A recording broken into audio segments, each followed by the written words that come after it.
Hi, my name is Bernard Williams with a law firm called Company Counsel, and you are listening to How Was I Supposed to Know That? This is a podcast that is designed for entrepreneurs and the owners of fast-growing companies, where we talk about not just avoiding lawsuits and not just about the nitty-gritty, the legal details of running a company, but how to take a proactive and strategic focus to your business and to think ahead, to put things in place to really grow and accelerate your company, to stay in that growth mode while simultaneously avoid the trouble mode and avoid the types of challenges and pitfalls that could either derail progress or, worst case scenario, result in loss of business altogether. So today's focus is going to be on strategic partnerships. And the reason I want to talk about strategic partnerships is that it's a really exciting way to potentially accelerate the growth of your company and achieve several other business objectives at the same time. And in fact, over the course of the past week or so, I must have had 4 or 5 colleagues come up to me, all in different professions, all of whom had different opportunities they were weighing in terms of a strategic partnership or some sort of an alliance with another corporation they were considering and where they were looking for some counsel and direction. So what I'd like to do today is unpack strategic partnerships a little bit, talk about the why, and talk about some of the things that you're going to want to consider if you're at a point where you are considering entering into a strategic partnership for the purposes of growth. So let's begin with definitions. And what's funny is that we use the term strategic partnerships, and I use that term all the time, but there's no dictionary definition of it. There's no, okay, it may be in a dictionary, but there's no universally agreed upon definition of strategic partnerships. It's not something that's defined by statute, that's necessarily defined by case law, like a lot of other legal terms of art would be. But a strategic partnership in lay terms is any sort of a purposeful collaboration between 2 corporations or 2 entities that are designed to yield a mutual benefit. And what that mutual benefit looks like can vary. Oftentimes, like most things in business, it's measured in dollars. But the actual benefit, the actual payoff, if you will, of the strategic partnership depends on the nature of the industry and the companies that are involved and what it is they want to get out of it. And for that reason, whenever someone tells me that they're considering a strategic partnership, I ask them to take a couple of steps back and to focus on the why. So let's get into the why.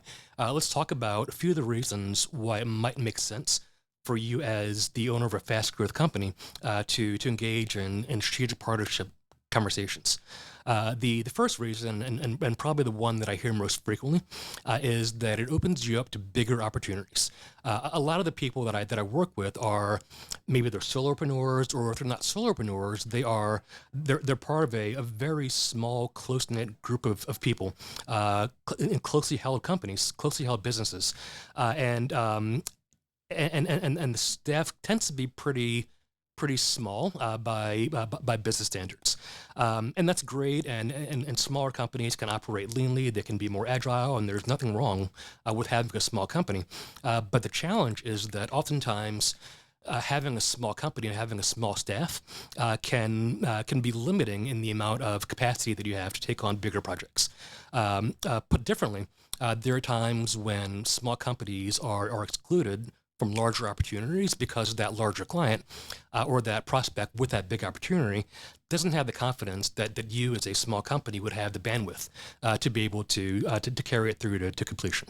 So it's less an assessment as to the quality of your company and more about capacity and bandwidth.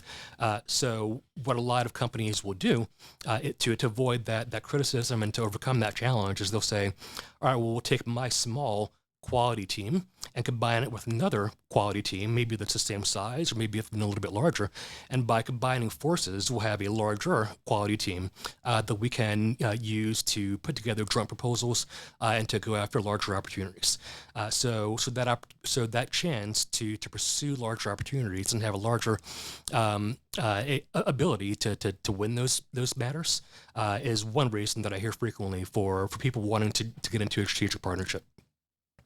Another reason is closely related, and it refers to not the size of the company necessarily, but more the types of services or products that the companies provide.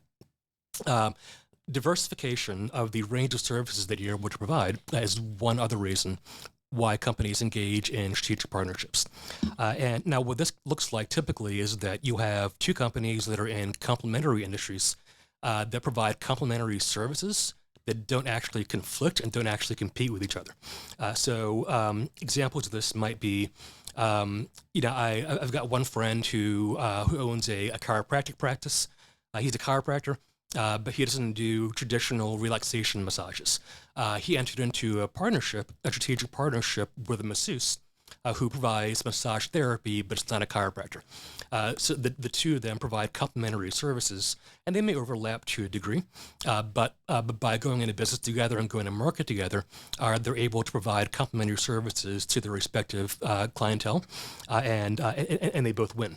And not only do they both win, but so do their clients, because now they've got the benefit of services that they need that complement each other, and the ability to work with service providers that can collaborate and that can provide holistic coverage for them. So being able to work with another company that provides a similar service to yours, that doesn't actually compete with yours, is another way of expanding opportunities, providing a diverse range of services, and another reason that you may consider getting into a strategic partnership. Reason number 3 is to fill in gaps in either skills or resources. One of the things that I learned early on in my entrepreneurial journey is that we as entrepreneurs tend to sometimes have an overinflated idea of what we're good at, and sometimes out of bravado, sometimes out of necessity, we'll take on responsibilities and tasks that we may not be the best suited for. But we find that as we grow, one of the ways that we're able to accelerate our growth is by getting out of the way in those areas where maybe we're not the best person to handle the situation, and allow somebody else who has that skill set or who has that ability or that resource to step in and to take our place. And the same is true with business growth on the whole. Sometimes there are skill sets that are needed in an organization that where the internal resources aren't really appropriate or aren't really the right fit for getting those things done. So in situations like that, partnering with another organization that can provide that can fill in some of those gaps, provide some of those resources, fill in some of those skills, is a way for you to come together in a way that's collaborative, where their strengths fill in your weaknesses, and maybe your weaknesses fill in their strengths. One example of this is in the law firm world. There are some law firms where maybe they specialize in intellectual property, and that's the place where you want to go if you have any questions about patents, trademarks, trade secrets, anything that's very technical in nature or requires a really high level of IP expertise. But what they don't do maybe is talk about branding, or talk about how to monetize that IP, or talk about what to actually do with those protected assets once they're protected. That's where maybe somebody in marketing comes in, or maybe even somebody from a financial perspective might come in to show you how to value that IP and how to monetize it for the overall valuation of your company. In a situation like that, there very well could be a partnership, a strategic partnership between that IP law firm and the valuation company, or the IP law firm and the marketing company, or among all three, because all three of them provide services and do things that one of the other constituents in the partnerships wouldn't be able to do. And finally, the fifth most common reason that I hear for people wanting to enter into a strategic partnership is that it's counterintuitive, but we've all experienced it. Things become cheaper when you are able to deal in larger numbers. By combining forces and combining buying power, oftentimes you're able to save expenses, to purchase expenses at a lower rate, to get better deals than if you were to try to go to market and try to purchase these services or these items individually on your own. There's a strength to collective bargaining, and there's a strength to putting together larger deals and larger purchase orders. You tend to get a lower per unit cost for those items. Similarly, there are other costs that can just be shared or eliminated altogether if you're going to have two different entities working together. For example, if you have two different companies that are providing similar services and they want to work together and join forces and operate under one roof, then there's no reason necessarily for both of them to separately pay commercial rent. Maybe you let the one commercial lease expire, and upon the formation of the strategic partnership, maybe you both operate out of the one space, thereby saving the cost of rent. The idea being that, and again, like anything, this changes and it varies depending on your industry and the particular circumstances of your situation. But what we know for a fact is that there are situations where, by combining resources, there are redundant expenses and expenses that can be reduced overall, just by virtue of the fact that you're dealing now with a larger entity and combining two different operations into one. So those are a few of the reasons why you might want to think about strategic partnerships as a way to accelerate growth. It gives you better opportunities. It improves the quality of your services. It saves money, and it really helps to position you for potential growth.